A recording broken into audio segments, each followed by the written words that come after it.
Good. We're live. We're live. Ladies and gentlemen, if everyone would please rise and face the flag. We'll call to order the meeting of the Lehigh Northampton Airport Authority for June 25th.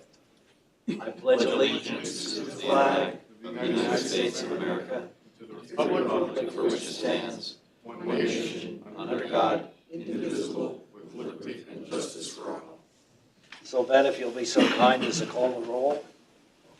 Paul Anthony, Ann Baum, Here. Robert Brooks, Frank Facciano, Here.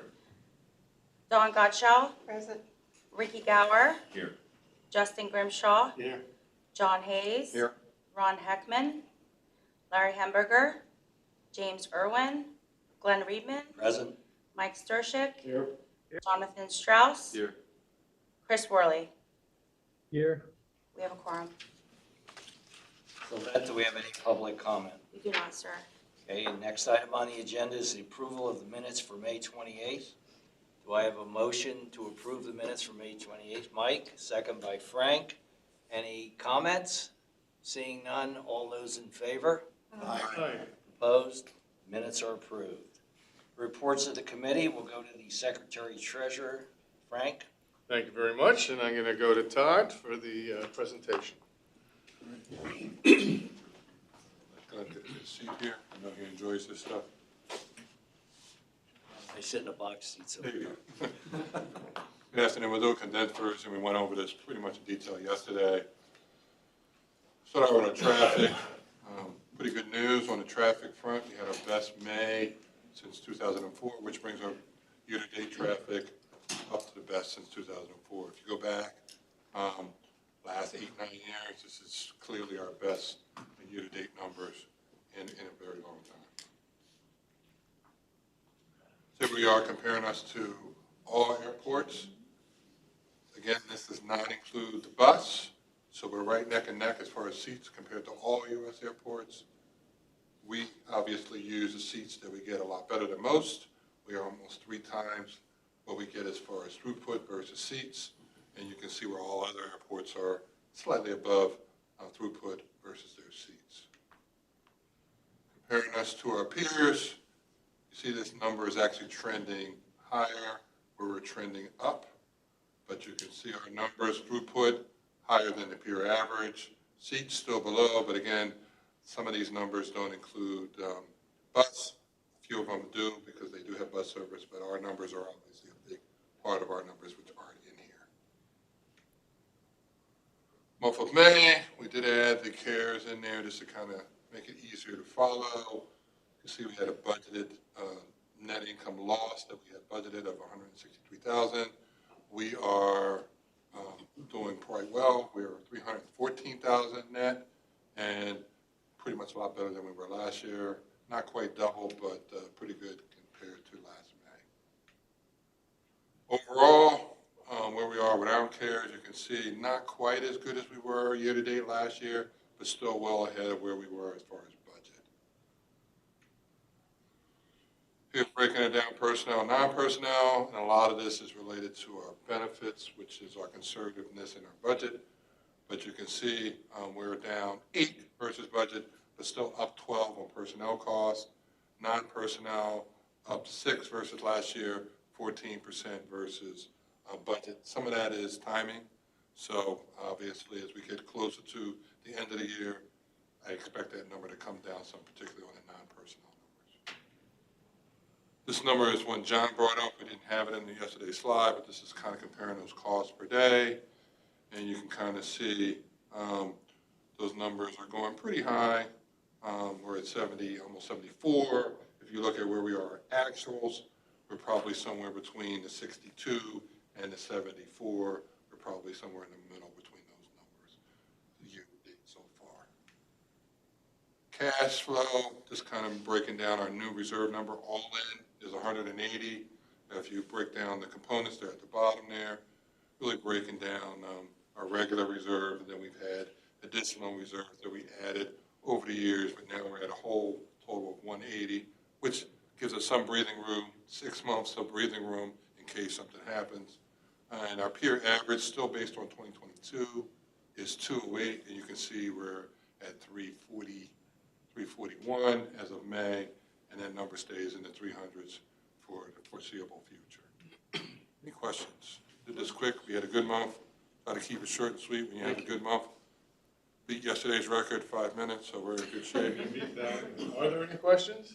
Just one quick question for Darren and for Tom. I understand Allegiant, the comments regarding the Denver route yesterday generated some press, and Allegiant came out with comments later in the day in that regard, in regard to seasonality. Could you comment on that, please, so we can get it on the video?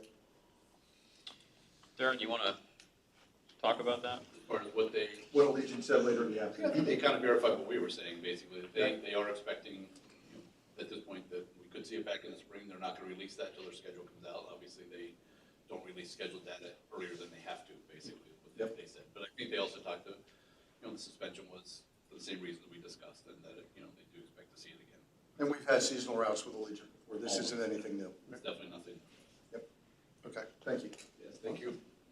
Anything else? I think Anne raised her hand. Yeah, can you guys hear me? We can now.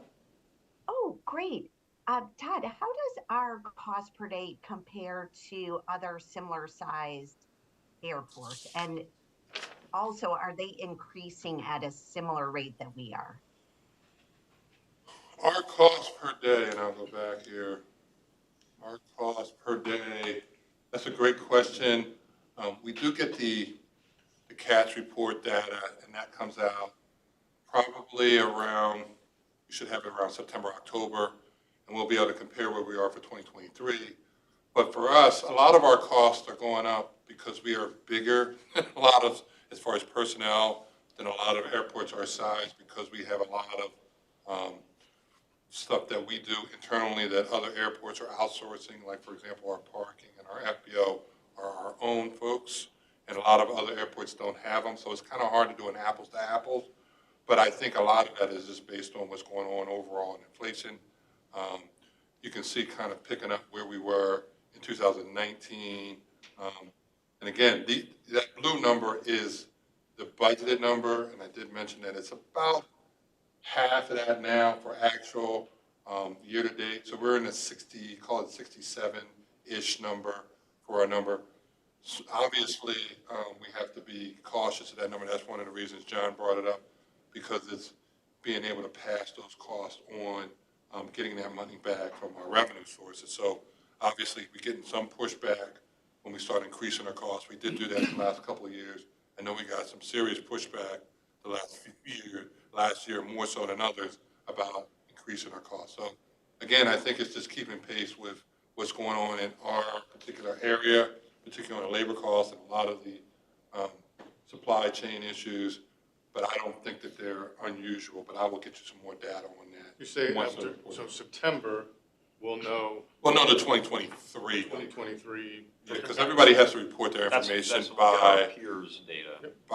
by the end of June, and it takes a few months to kind of compile that data. So we'll be updating our cash flow, that number that we talked about, I think on the next one here, that talks about that 208. All that is kind of based on that report, but that report we don't get the actual data until like September, October. That's 2022. That's 2022. data. We'll get 2023 in a couple of months, and as soon as we have that, we'll let everybody know. But we do have the last report that kind of breaks down our costs for parking revenue and a lot of different things. But you can see when you look at our equivalent employees, we're easily double what peer airports are as far as size. So our costs that we bear are a lot different than some of the airports. So it's hard to do an apples to apples, but I think percentage-wise, I think everybody's kind of in the same boat. Hopefully that answers your question. I know I kind of talked about a lot of different things tonight. If not, let me know, and I will answer it. No, perfect. Thank you. Todd, quick question for you. Just off topic from this, but how are we doing globally as an airport with our insurance costs? Right now, we're in a really hard insurance market. Like, we're seeing premiums of, if you're lucky, 20% bumps, but I'm seeing it, we have one asset that's going to have a 100% bump on a premium. We've been pushing hard on our brokers, particularly on our P&C. We can pounding them upside the head a little bit. Our increases last year, I think we estimated about a 5. I think we ended up being about a 4% on our P&C. I mean, a few years back, we really really saved a lot of money. We switched to Uconic for our workman's comp. They came up with a unique concept for us that saved us a lot of money. This last year was our first renewal. We were worried about it. It actually stayed the same. So I think we saved about, I want to say at least 20% on those costs from the previous year, and they didn't go up because you were worried. I was worried they might have been buying the business, but they did not. And then on our medical costs, and I mentioned this yesterday, half of our folks, a good portion of our non-union and our ARF and our police are using the HSA accounts, and we reward folks for having a relationship with their doctor. We have a lot of rewards, and our thoughts were, when we started this in 2018, to get people involved with their doctor, because if you're going to have diabetes or any of these things, you catch it early, it's going to be cheaper than if you catch it late. And it seems to be working. Obviously, it's hard to kind of trend that out long term, but it seems to be working.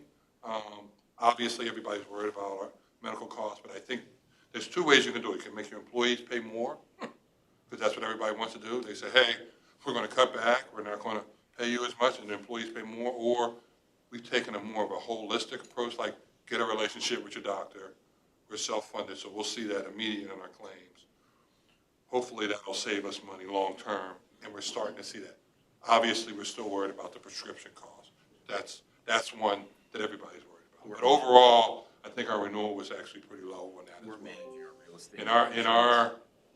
We're managing our real estate insurance as well. Yes, and some of that, obviously, our property casualty is going to go up because we've got more facilities that we're covering at this point too.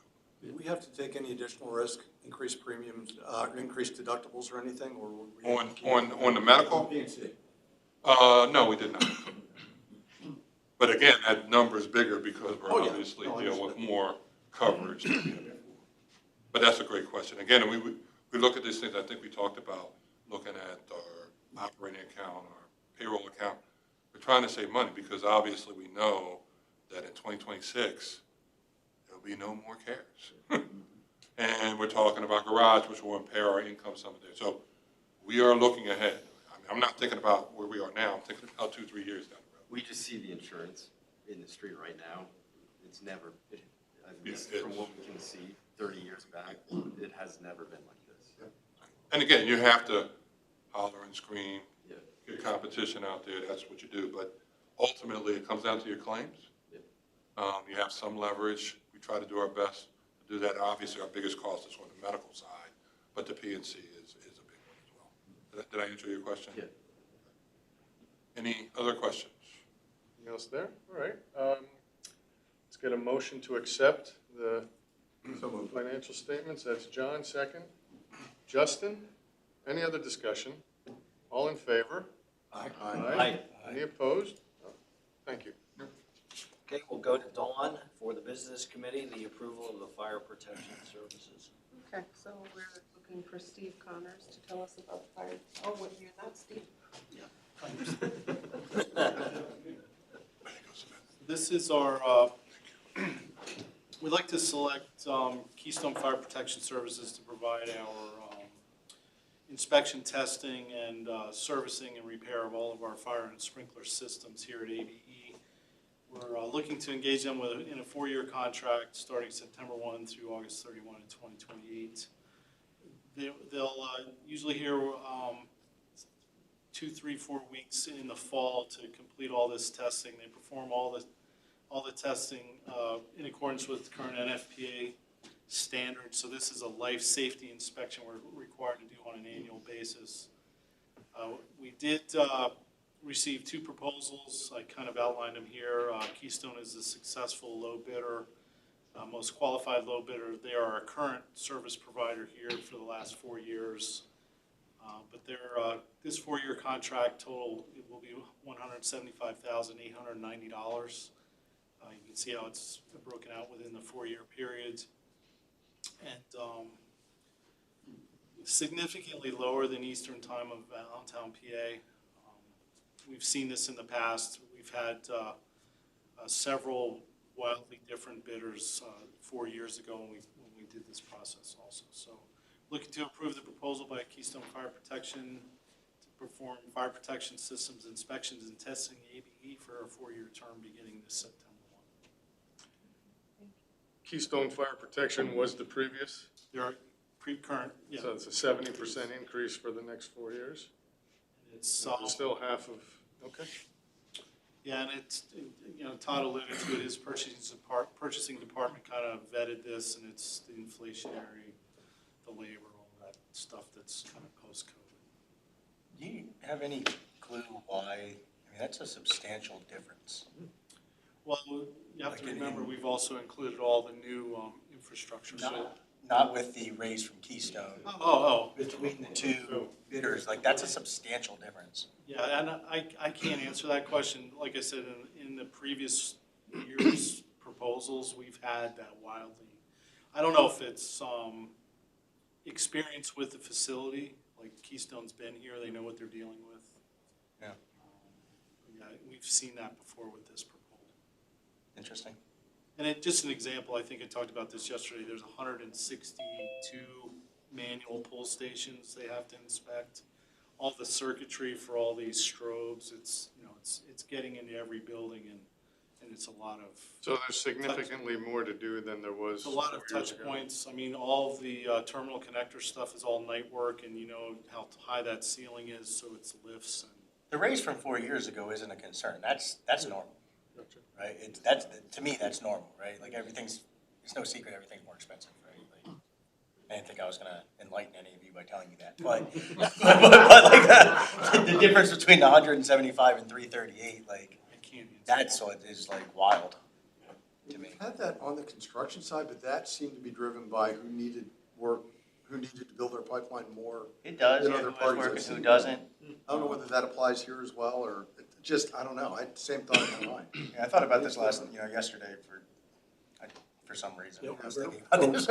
Yeah, or where they have other clients and, you know. if they're Yeah, it's just, already- I mean, it's a huge number. If it was 50,000 and 42,000, I wouldn't even be questioning any of that. I'd be like, you know. Okay, I'll make the motion. I'll second. You're welcome, Don. All right, motion, any nays or abstentions?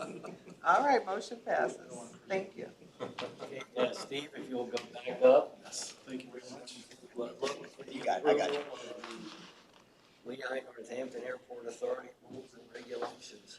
Yes, so we would like to approve the revised and updated LNAA rules and regulations for AB International Airports.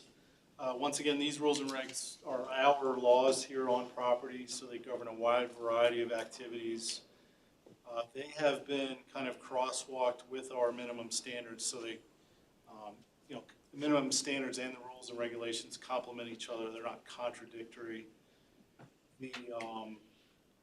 And once again, it runs from aircraft fueling, aircraft operations, vehicles, pedestrians, fire safety, so pretty much the whole gamut of what we do here at the airport.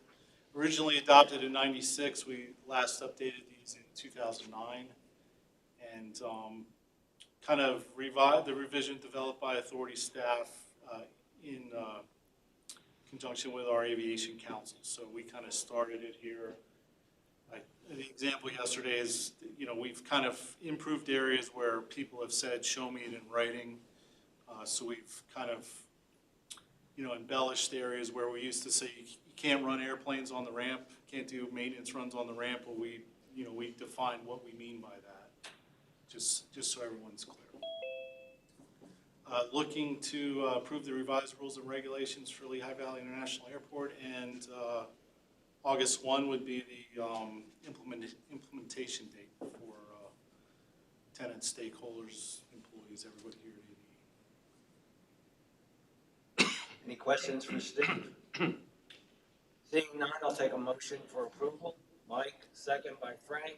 All those in favor? Aye. We'll move on to Tom's report.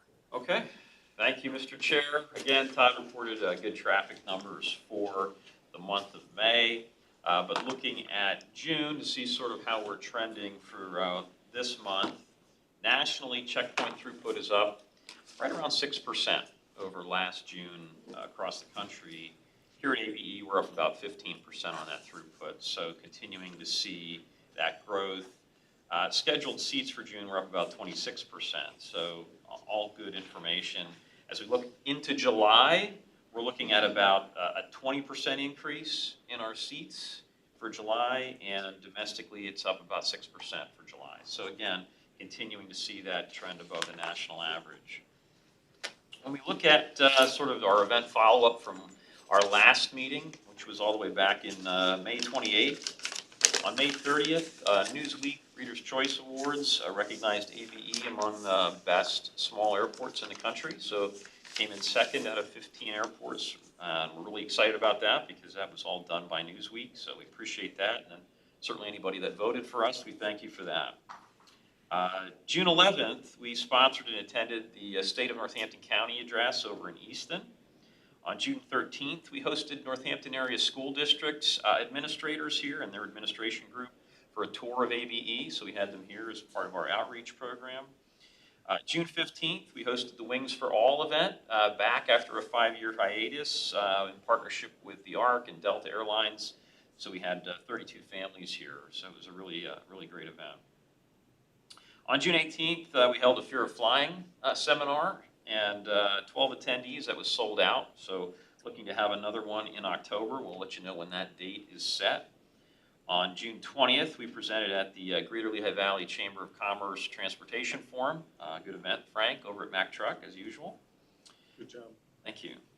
June 24th, staff presented at the Good Shepherd Rehab Center down in Center Valley on traveling with disabilities. So that was a really nice event yesterday. In terms of what's upcoming, July 12th is the 5th anniversary of our airport book exchange in partnership with the libraries from Allentown, Bethel, and Easton. So we're excited to see that anniversary for sure. July 16th and 17th, we have our junior fire camp. So that's for ages 9 to 12. And that's just from 10 a.m. to 2 p.m. So 2 different dates for that. You can register online. I don't know if we know, Colin, we still have about 12 slots open for that? 12 slots, yes. All right, thank you. July 17th, ABE is hosting another blood drive in partnership with Miller Keystone, so we're not sure yet. We can send that out to the board. If board members are interested in participating in that, we can certainly include folks. But again, that'll be July 17th. And then August 14th, we're participating in the Military Share Pack program over at the Second Harvest Food Bank, so staff is excited about another event over there. And I think last but not least, Mr. Chair, just a reminder, no committee or board meetings for next month in July that are scheduled. Our next meetings will be August 22nd and the 27th for board, so back onto our Thursday, Tuesday normal schedule that we've been jumping off of more recently. So with that, that concludes my report, but I'm happy to answer any questions. Any questions for the director? Seeing none, we'll go to the solicitor's report. Thank you. Not a whole lot to report this month, just some updates on matters that I've already reported about. But with Bracy, there's ongoing discussions and progress continues to be made on the punch list items, working to closing out that project. We did a memo about hiring a parking enforcement officer, so dedicated person who can go along and monitor vehicles on the property, so that was handed over to Todd last week. We're working on some tax classifications and consolidating parcels now owned by the airport. There was the recent acquisition in Catasauqua of a residential property, so we're working on getting those all put together into one parcel. And then there was, this is sort of an interesting issue that came up, the Space Shuttle Blake, which was put on display here and doesn't have a home, is now going to be donated back to the Mack Museum for display. So we just did a quick review on that process and how we can do that. So that's it. It hasn't had a home since like 1997. I think it's been a while, yeah. Will we have a need for an executive session today? So not from me, but if there's an update for Bracy, I really don't think there's much of an update other than what I stated to do an executive session for that. Okay, thank you, Madam Solicitor. If something does happen that we need, since we're not going to be meeting for about 60 days, we would need to, if we're going to call a meeting just to go into exec session to discuss it, we'd have to advertise the meeting and meet those requirements, or not. Yes, Okay. even though it would be for exec session, we'd have to still say So that we we're can- meeting, right? Okay. Any new business? Seeing none, there's no executive session. Motion for adjournment. See everybody August 22nd for committee meetings. No, still, Glenn, you're still 3 minutes off Matt Turk's best time. His best time was 22 minutes. He was campaigning, and he needed to call this time.